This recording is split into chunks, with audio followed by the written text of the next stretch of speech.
ప్రజా వ్యతిరేక విధానాలపై పోరాటం చేస్తున్న కామూరి వెంకటరెడ్డిని ఎటువంటి సమాచారం లేకుండా తాడిపత్రి పోలీసులు అదుపులోకి తీసుకువెళ్లారని వైఎస్ఆర్సీపీ నేతలు మండిపడ్డారు. ఈ సందర్భంగా వైఎస్ఆర్సీపీ ప్రతినిధి శ్యామల, వెంకటరెడ్డి భార్య హరిత, విజయ్ భాస్కర్ రెడ్డిలు కలిసి కూకట్పల్లి పోలీసులకు ఫిర్యాదు చేశారు. పథకం ప్రకారమే కేసులు నమోదు చేయటం, పోలీసులు మంటూ ఇంట్లోకి వచ్చి అరెస్టులు చేయడం జరిగిందని వారు ఆరోపించారు. ఎలాంటి అడ్డంకులు కలిగించినా సమర్థవంతంగా తాము ఎదుర్కొంటామని స్పష్టం చేశారు.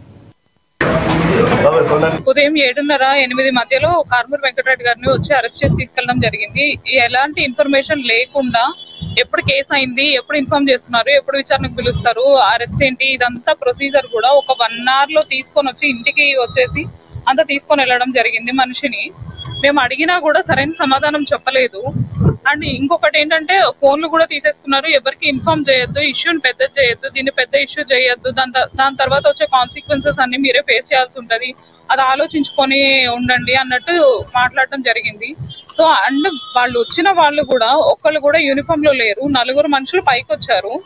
అలాగే 10 మంది వరకు కూడా కింద ఉన్నట్టు తెలిసింది సెక్యూరిటీ దగ్గర. వీళ్ళందరూ వచ్చి తీసుకొని వెళ్ళడం జరిగింది. కాబట్టి వాళ్ళు నిజమైన పోలీసులు అవునో కాదో మాకు ఇప్పటి వరకు తెలియదు. ఎందుకంటే నోటీసులు కూడా మాకు చూపించలేదు, వాళ్ళ ఐడి కార్డులు చూపించలేదు. And more over civil dress లో వచ్చారు. సో ఇదంతా మాకు చాలా అనుమానాలు ఉన్నాయి. కాబట్టి వచ్చి ప్రతిరోజు ఉదయం కారుమూరి వెంకటరెడ్డి గారు ప్రస్తుత కూట ప్రభుత్వం చేస్తున్నటువంటి అన్యాయాల్ని, అరాచకాల్ని, వాళ్ళు చేస్తున్నటువంటి అవినీతుల్ని కూడా ప్రతిరోజు ఉదయం ప్రశ్నిస్తున్న సంగతి మనందరికీ తెలిసిందే. అందులో భాగంగానే ప్రశ్నించే వాళ్ళని అరెస్టులు చేస్తున్నట్టుగానే ఈ రోజు ఉదయం కారుమూరి వెంకటరెడ్డి అన్నకి తాడిపత్రి పోలీసులు అంటూ చెప్పి వచ్చి సివిల్ డ్రెస్ లో వచ్చి ఉదయం 7:30కి వాళ్ళ ఇంటి నుంచి అన్నని తీసుకెళ్ళడం జరిగింది.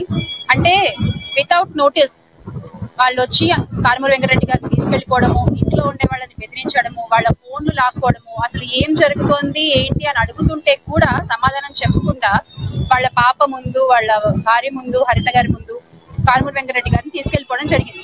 సో అంటే ఇది ఏం చెప్పాలనుకుంటున్నారు నాకు అర్థం కాని విషయం ఇక్కడ. ఎందుకంటే నిజంగా కనుక మీరు అరెస్ట్ చేయాలనుకుంటే మీరు ముందు ఒక సిఆర్పిసి నోటీస్ వాటివన్నీ ఇచ్చి ఆయన మీకు సపోర్ట్ చేయకపోతే, మీకు విచారణకి రావడానికి ఆయన సపోర్ట్ చేయకపోతే అప్పుడు మీరు వచ్చి అరెస్ట్ చేయాలి. పార్టీ తరఫున అధికార ప్రతినిధి అయినటువంటి కారుమూరి వెంకటరెడ్డి గారిని అప్రజాస్వామికంగా ఈ రోజు ఉదయం ఏదైతే ఉందో వాళ్ళ ఇంటికి వెళ్ళి అరెస్ట్ చేయడం చాలా దుర్మార్గం.